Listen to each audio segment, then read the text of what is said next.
question, we have to find the radius of gyration of the solid sphere about the axis PQ here.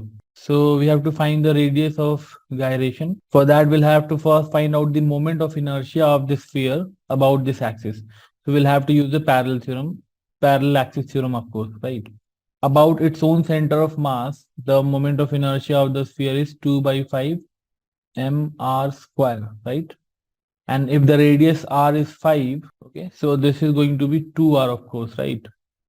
So the moment of inertia about the axis PQ using the parallel axis theorem becomes the moment of inertia about its own center plus m times square of the distance between the two axes, the one through the center of mass and the other PQ, right?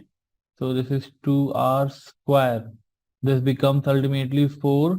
So this becomes 22 mr square upon 5, right? Now we have to find the radius of gyration. That means if we have a ring of the same mass, what would be the radius of that ring so as to have the same moment of inertia as this I here. Okay, so let's say K is the radius of gyration of such a ring, radius of such a ring. So we equate with mk square with K as the radius of gyration. M gets cancelled. K becomes R times this much, right? So if I try to bring it in this form, this will become K is equal to R is 5, of course. So then you have to say 5.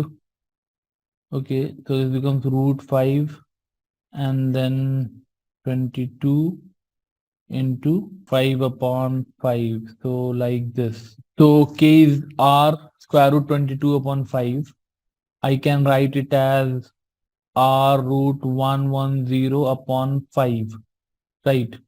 So X here, if the answer is asking what is X here in this case, that is 110. Otherwise, the radius of gyration is obviously this much. Okay, R is 5 only, so 5 and 5 will cancel.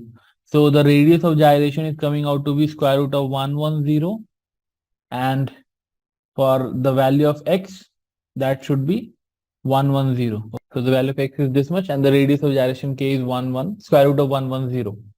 That's the answer. Okay, thank you.